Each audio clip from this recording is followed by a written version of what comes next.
Hello and welcome to another episode of Entrepreneurs Cafe. I am Nikun Shakkar, I am your host, and we are present with another insightful episode. Today we have Robin with us. Robin is founder of SmartCue, a tool that allows companies to create personalized software demos. So, as you know, when you or me or anyone is going to buy a software product, we want to understand how the product works, like how does it fulfill my use case or not. So, Robin's solution does exactly the same. And as you know, since the pandemic, most of the software buying is happening virtually. So, it helps your product marketing, sales, or GTM teams to optimize on the product demos and get more customers. So we are going to get a lot of insight from Robin. He is another solopreneur. He's building this solution on a solo journey. So we are going to get insights into that as well. So welcome to the show, Robin. Thank you for having me, Nikun. Yeah. So let's dive in. First of all, I want to understand, I think you have over 10 years of experience. You have worked with a lot of companies in India and US as well as a solution architect. And then you started building this product. So what led you to SmartCue? Like, how did you come up with this concept and what made you jump into it? Yeah, so like you said, right, I spent 10 plus years with startups of various sizes, all in the B2B SaaS space and selling to enterprise clients. And most of this was in the US. And my roles there at these companies was always at the intersection of sales and product. So solutions architect, like you said, the solutions consultant, and always as part of the go-to-market function. So one of the big challenges that we typically used to face was how do we ensure that everyone in our go-to-market team, whether it is marketing teams or sales teams, are equipped and are able to successfully showcase the best version of our product to our prospects that is actually tailored and personalized to them. Resource and time intensive process to be able to do that. It required either solutions architects, or we used to engage with engineering teams or dev teams to set up sandboxes and stuff like that. And even there, because it was a sandbox, right, it led to it not necessarily being as stable, which led to sales teams and marketing teams pushing back and not being comfortable using those sandboxes. And the whole objective of creating these tailored experiences for our prospects was lost somewhere in the background, right? And that's when I started to think that there has to be a way which is easy and simple enough for go-to-market teams, which for all intents and purposes are non-technical teams, right? Even if you're selling tech products, you shouldn't expect them to be comfortable with code or trying to go into HTML and make certain changes and things like that. And if that's the case, whatever solution you end up building for them needs to be simple enough and non-tech enough and stable enough where they are comfortable using the product and being able to still meet their purpose of being able to create these tailored experiences for each prospect, right? So that was kind of the thesis behind why I started SmartCue, right? And also when you think about it, especially sales and marketing teams, right? There's a whole term for it that we have MarTech products and we have sales tech products. And which means that there are so many of these products that these teams are bombarded with that for you to go in and say that, hey, I have another product that I want you to now learn, train yourself on, implement, deploy, and then hope that it is going to give you the results that you want. It is going to help you impact your KPIs, help you be more successful. I mean, that's a long shot, right? And if you want to succeed there, the thesis with me and SmartCue was that it has to be so simple, that the learning curve has to be so simple that, my client, which is typically most of my clients are CMOs and heads of marketing, that it has to be so simple for them to get to the aha moment, which in SmartCue's case is being able to think of a use case for a demo and creating that demo, right? And then the second piece, which is equally important, which gets missed sometimes, is starting to see value from that, right? Which means that, okay, I've created this demo, But what do I need my marketing team or marketing lead to do so that they immediately see how this is going to impact their metrics, right? So in their case, it can be, are my MQLs better qualified? Are the sales teams closing deals faster, right? Is the lead to closure ratio higher, right? So if I'm able to do those things, then I have a higher chance of being able to get into these functions, which while lucrative are also because of this very reason being bombarded by 100 different vendors. But yeah, so that's kind of the genesis of why I started Smart and how we are thinking about it. So I think you rightly mentioned, right? This is a very crowded market. There are tons of tools available in both of these categories, like Correct. MarTech and Correct. Sales Tech, right? And you also mentioned a couple of KPIs. Can you explain one use case, like how a typical customer uses a SmartCue and what kind of KPIs they are able to move using the? Yeah. So one of our key use cases and primary use cases is the ability for my marketing teams to create demos that are specific to every sales opportunity. And once they do that, they hand it over to the sales person or sales team. The sales team now, instead of either scrambling to work with engineering to create custom demos, has access to a demo that is very specific and very tailored to their prospect. Now they can do multiple things which they do in our using SmartCue. One is during the meeting, they can actually run SmartCue and showcase how the product works, which becomes very important, especially when you have a complex product and you're trying to show multiple different scenarios and journeys of different users in your product, and which again, now this allows sales teams to become independent, right? They don't have to rely on bringing in other specialists to do these things. The other use case which actually helps impact KPIs, and I'll talk about what those are, is as leave behinds. So you had a great meeting with a prospect. Maybe you have had 2, 3, 4 meetings if you're enterprise. Then you go to finalist, you do a finalist presentation, and then as part of your leave behind, you send them a quote, you send them a proposal, you send them all of your infosec documents, and then what our customers are doing are they are also sending a link to a smart demo that they created specifically for that customer or that prospect, right? Now, this is a real use case, right? So what happens in these cases is that our customer's customer is now able to make a much more informed buying decision, because whenever they want, they have an experience of the product available to them without having to rely on login credentials, without having to reach back out to the vendor and ask for access to the sandbox, and dealing with security and firewalls and whatnot, right? Right.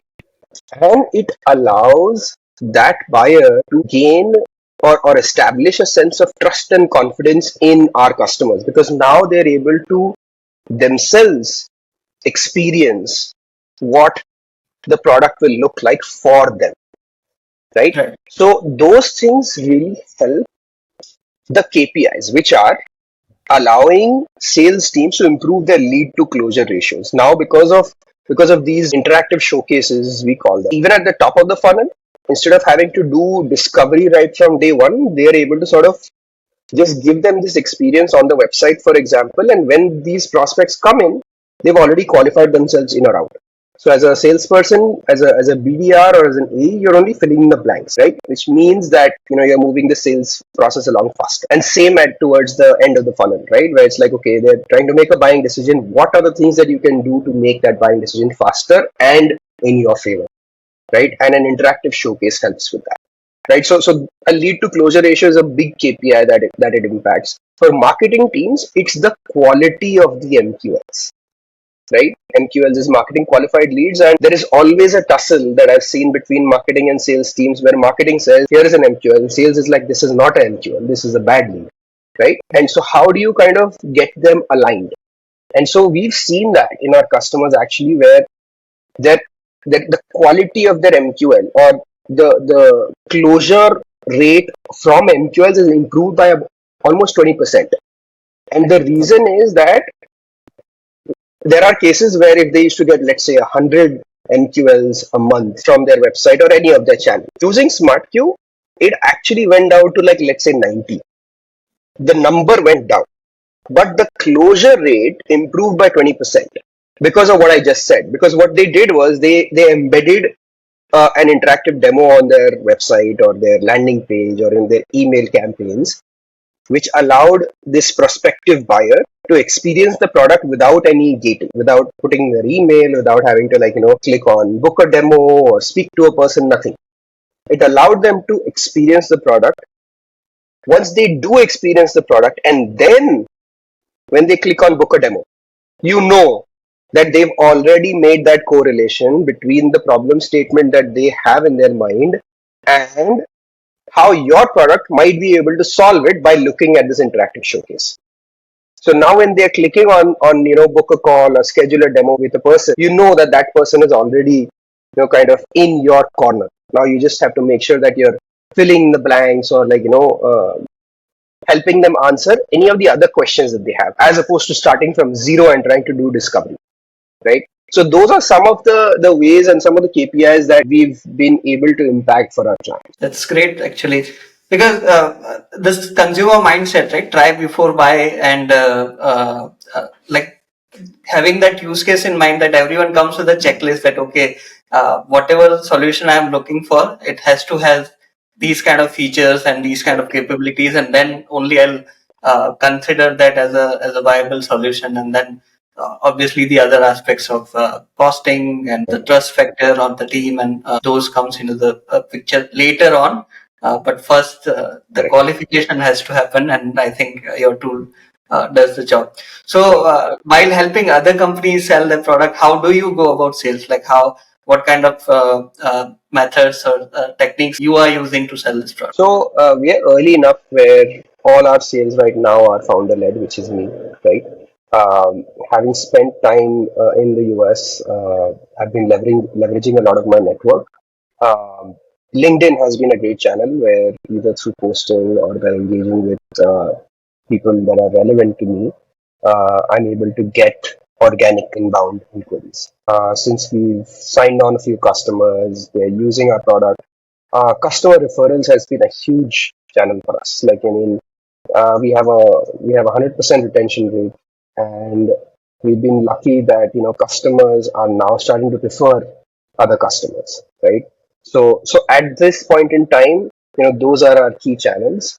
I think 2024 is going to be the year where we add one or two channels more. So whether it is SEO, whether it is email, we're running a few sort of tests right now to figure out which channels are going to get us the most bang for our buck. Great. And I think you've acquired some great logos like IP.com, Virgin Pearls, One Digital.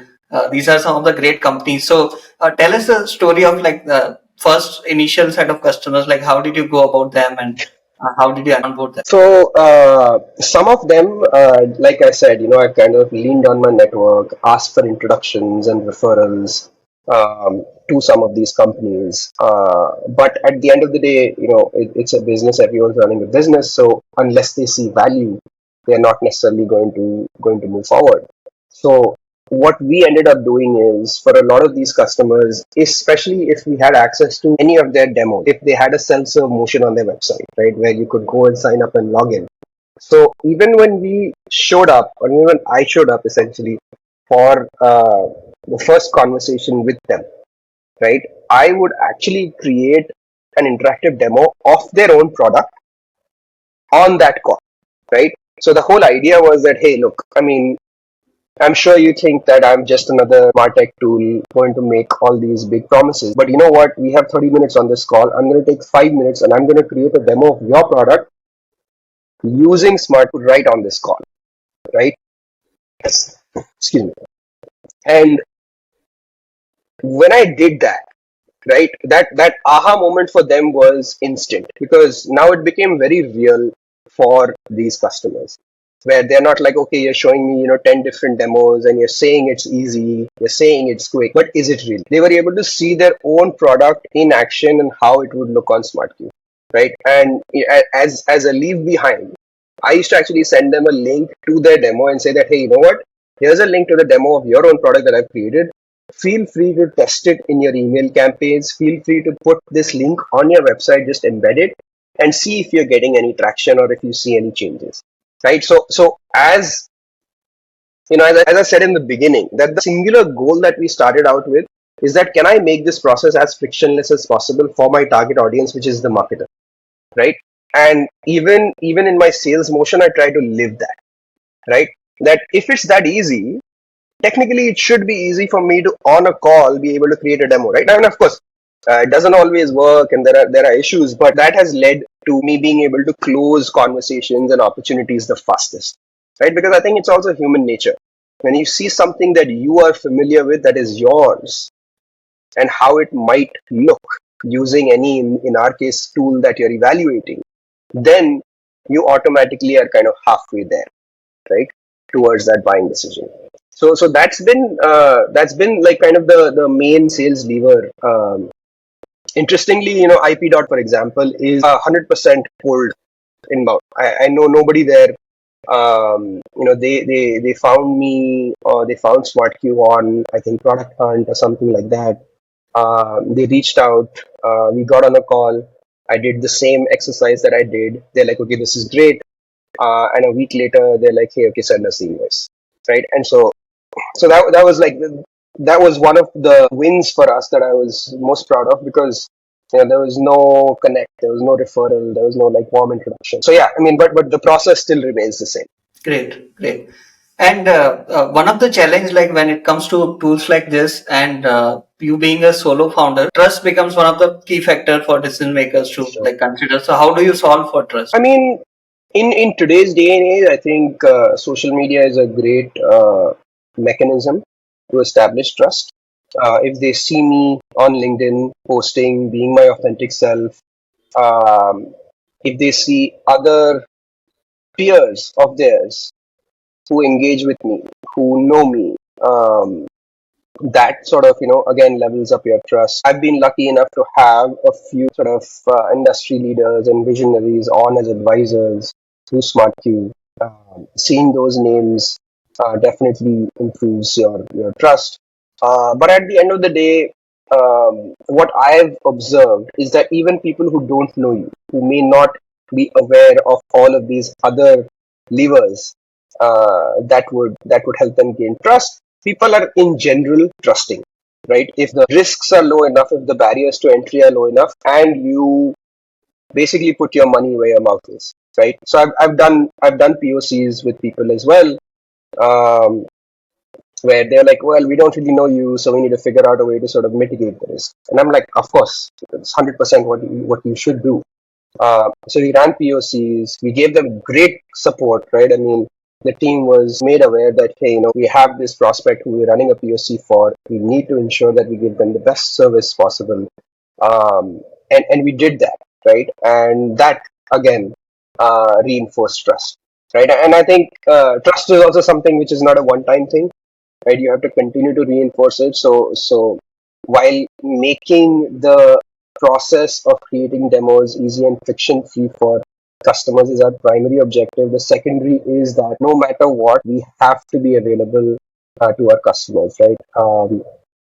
Whether it be on calls, whether it be on chat, whether it be responsive on emails.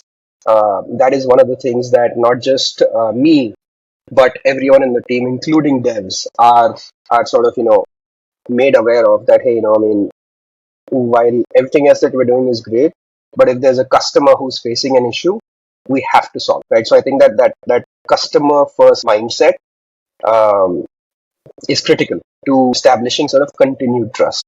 Right, right. Absolutely spot on. So, as a solo founder, sometimes it gets lonely. Like there's so many things to do, and then like you get lost. So, how do you like plan your day, or how do you like basically plan your efforts across multiple activities of sales, marketing, and customer support? Yeah, so as a solo founder, I think it becomes doubly important that you build a team that you can wholly trust. I think that's number one.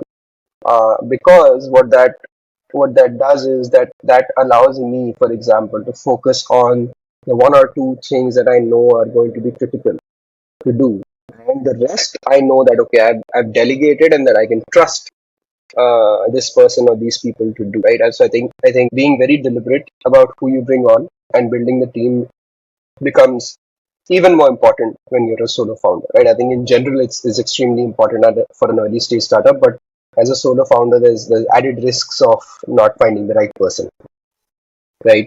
Um, Time boxing obviously helps because otherwise, you can get drowned in your Slack notifications. So there are periods of times in the day when Slack is off for me, where I just want to focus on the one or two things that I know I need to get done.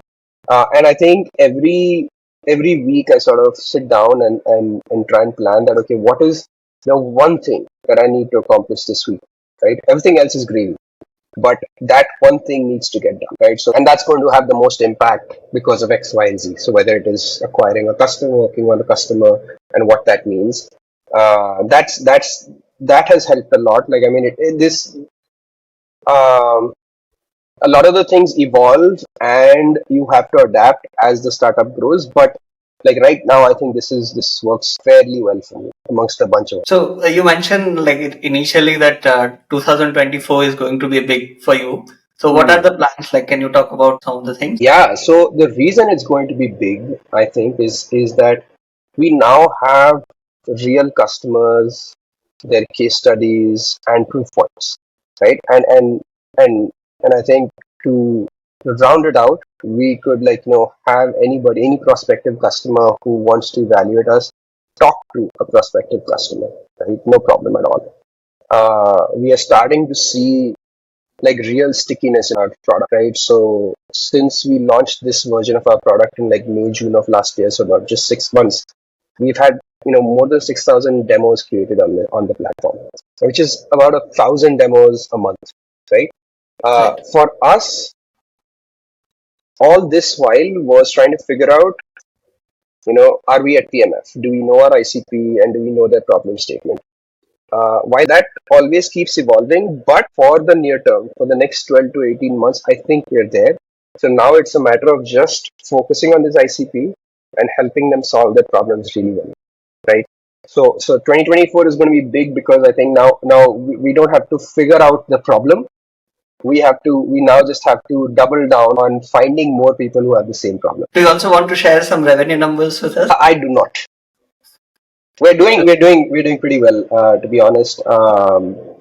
We are in high 5 digit ARR numbers, and yeah, on target to grow significantly this year. Great. And do you also plan to like build your team and like expand on your growth using like Yeah, hiring? of course. I mean, growth is not going to happen in a vacuum. So yes, we definitely need to expand our team both on the dev side and more importantly on the go-to-market side, right, on the acquisition side of the house for sure. And what kind of channels are you planning to leverage for this? Like, Yeah, so like I said, LinkedIn has been working really well, so I want to double down on that. We are testing email with testing out SEO and paid ads, right? I mean, those are some of the standard SaaS levers that one can consider pulling. We've just a few weeks ago sort of launched a referral program, and we're testing out how that is going to impact acquisition. And there's a couple of other things that we're trying to test out, but we want to make sure that we don't take on too many things, just take on a couple at a time so we're able to do justice to that. And in terms of how do I put it? Yeah.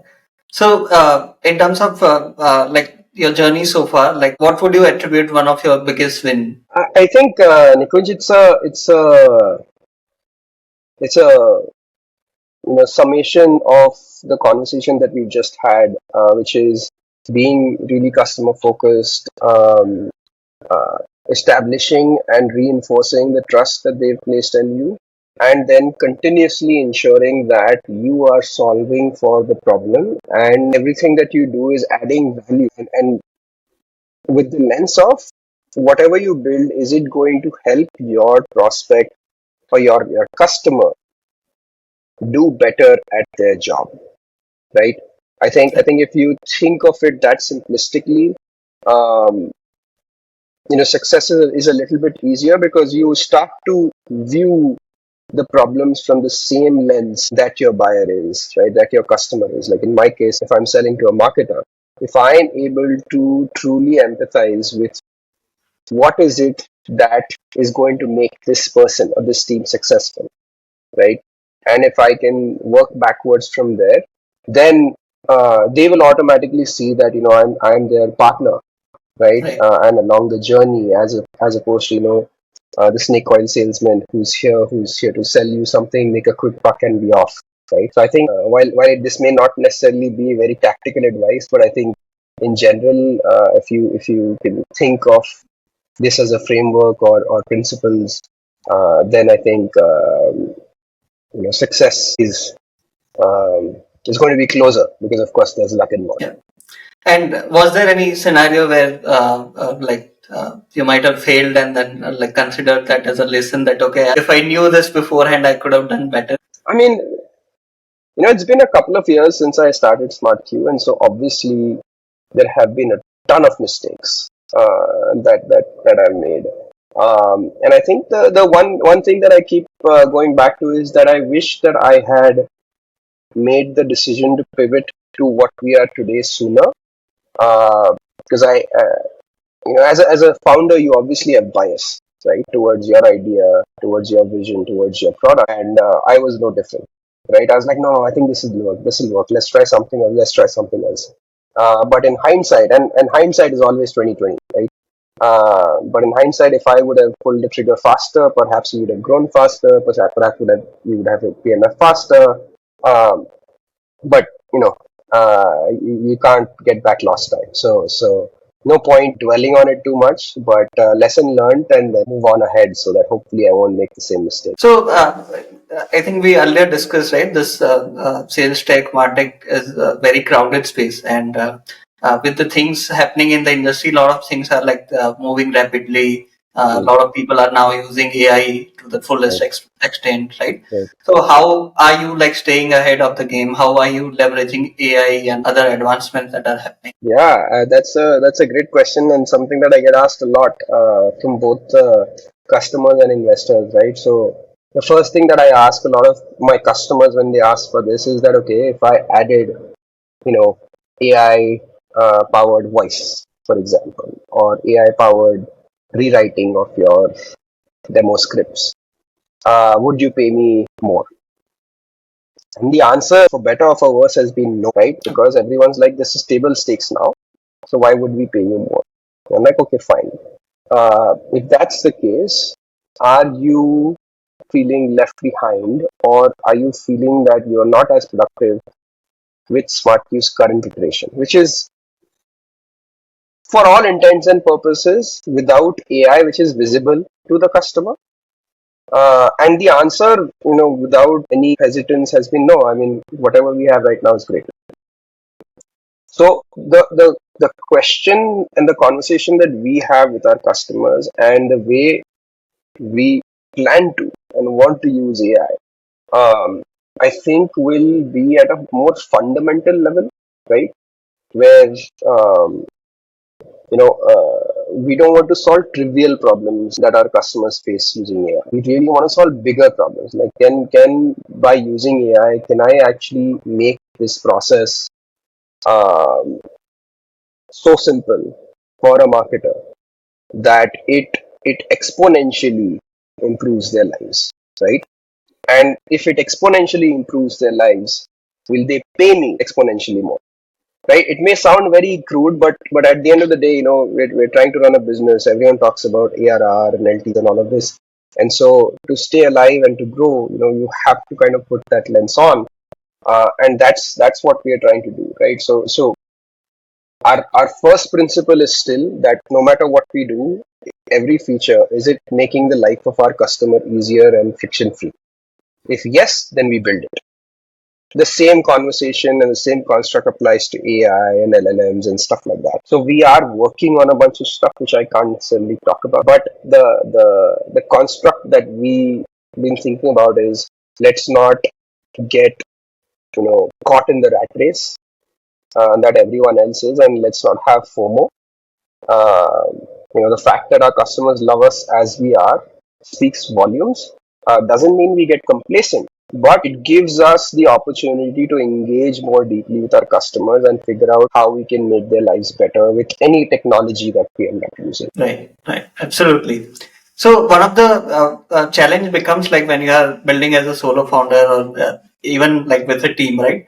For this kind of tools, like there are so many feature requests and like how do you define your roadmap or prioritize stuff? Right? So how do you go about that? Yeah, so a couple of things that we've tried to do is one is we have a public roadmap that we publish that we allow our customers and everyone actually to view and contribute to, right?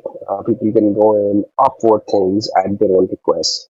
So that becomes a very objective way for us to see, okay, what is trending and why. Uh,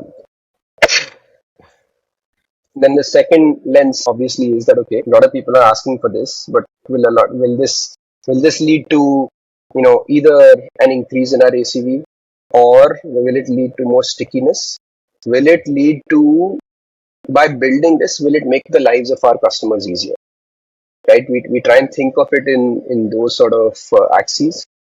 Um, and then finally we'll try and weight them, right? That okay, there's 100 people who voted on this feature. Okay, which ones are of those are from enterprise, which ones of those are kind of creator level people, which ones of those are on the free plan. So by figuring out, by weighting and giving a little bit more attention to things that are being asked from paying customers, using customers, like customers who have a lot of usage, that sort of helps us to further prioritize our roadmap. Right? Of course, you look at industry trends and this and that, and you have to have a bit of foresight to figure out that, okay, what is it that we can do which our customers may or may not even be thinking about. Um, uh, and then kind of, just instead of again building in vacuum, luckily for us now, we can go to our customer and be like, hey, okay, all this is fine that you've asked us to build, but this is what we are thinking.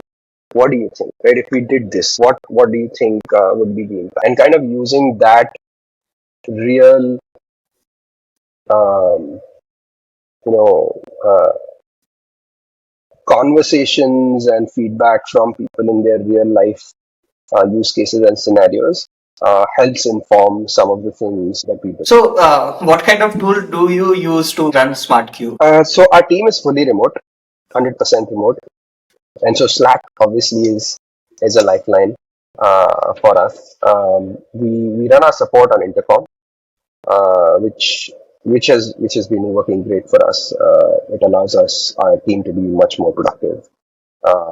And yes, we do have a ChatGPT Pro license, and that I think has made all of our team members so much more productive. So those are some of the tools. Of course, there are internal tools that the dev use. We use ClickUp for project management, product management, whatnot.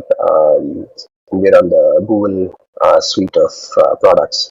But yeah, I think Slack and ChatGPT. I think we kind of top. Great. So one of the challenge becomes like when you're building this kind of solution, how do I price it, right? So how did you go about pricing SmartCube? So at early stages, I think price should be the least of your concern in my opinion. Doesn't mean that you should not get people to pay. Like I think it's very important to get people to pay, but how much you get them to pay is a little less important. Um, for us, the rule of thumb really was okay. Let's look at the landscape. Let's look at the market players, and then uh, price ourselves around that range. Like that's been the thought process. And then, obviously we have enterprise customers, so there the pricing is a bit more bespoke. They get a lot more service, lot more hand holding, lot more customer support. There the pricing is different, but at a high level, I think the pricing is right now benchmarked to the industry. And as we sort of mature, I think we'll find the sweet spot for us. So apart from SmartCube, how do you spend your time? Well, so I mean, I for the most part, when I started Smart, I think I had no life other than Smart. But I think the past 6 to 9 months, I've consciously tried to incorporate other things because it's important to do that to not get burned out. Things like that. So I got back into reading. I used to love reading. I dropped out of that for whatever reason. this last year and this year has been conscious effort to be a little bit more active, focus on both physical and mental health. So try to work out a bit, get a swim in from time to time, and try and meditate as and when I can. Other than that, just spend time with the family is very important to do. So yeah, those are some of the things that I try to do outside of SmartCue to sort of keep me centered. So you mentioned reading. So what are your book recommendations for our audience? Yeah, you know what? I have been on a rampage recently of buying the same book and gifting it to a lot of people, and which has been and it's interesting because it came out a while ago, and I never got around to reading it until this year. Actually, it's my first book that I read, which is The Psychology of Money by Morgan Housel. I don't think I've had more highlights in a book ever. I just absolutely loved it. Like it's not a self-help book, which is what a lot of people end up thinking of or a lot of these type of books are, but it's not. And I loved how relevant and actionable some of the advice that he gave was. So I actually just bought like two more hard copies, paperbacks, and gifted one to my wife and one to my mom. And anyone else that asked, like, oh, what should I read? I'm like, hold on, I'll just buy that book for you and give it to you so you can read it. So that definitely has to be one of the top recommendations. So a friend of mine, like a while back, had gifted me that book, and Yeah. it was just lying there. Few days ago I started reading it. I'm just few chapters down, and like each chapter is so many things to think about. Like you Correct. read the chapter, you put that book down, and then you start like thinking about all those things, like what kind of Yeah. mistakes I'm making, how do I do better, and like so amazing recommendation. Yes. Yeah, So great book. Yeah. yeah, great book. So this is a final question. So if let's say somebody wanted to start in this particular space, what are the suggestions that you would give to them? This suggestion is actually from a personal experience and mistake. I wish that I had just sold my first few, or at least tried to discover the market with a Figma prototype. I spent a lot of time building a website, actually even building a product. In my mind, I shouldn't even have built an MVP. I should have just had a designer sort of design out my vision for what I wanted to solve for, go out, talk to people using that Figma mockup, and then uh, first understand if there's a market or not, right? So for me, it took a few iterations, right? So whether it's in this space or otherwise, I think it makes sense to, everyone keeps talking about speak to the customer. Yes, 100%. This is just my personal preference. Is that if you're just gonna go talk to people, and of course read mom's test. I think that's another book that I recommend in terms of how to frame your discovery calls better. But without anything to show them, I think it becomes a little less tangible.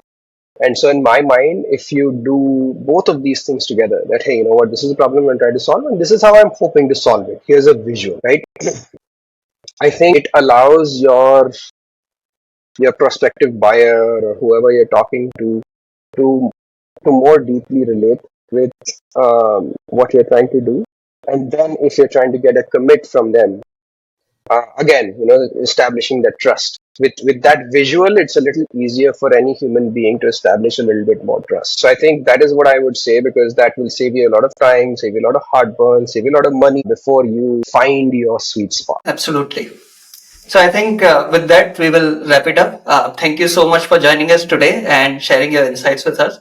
To our audience, I hope you like this episode. If you like, do like, share, and subscribe to this video. Do comment your suggestions in terms of if you want us to invite any particular guest, we'd love to have them. And if you want to connect to Robin, just comment on this video. I'll make sure I'll pass on the message. Thank you so much, Robin. Thank you, Nikunj. Thank you for having me. And yes, if people want to get in touch with me, obviously the website is great. You can also reach out to me on LinkedIn and email robin@getsmartcue.com. Happy to engage with fellow founders and always want to talk to as many prospects as I can. So thank you again for having me, Nikunj.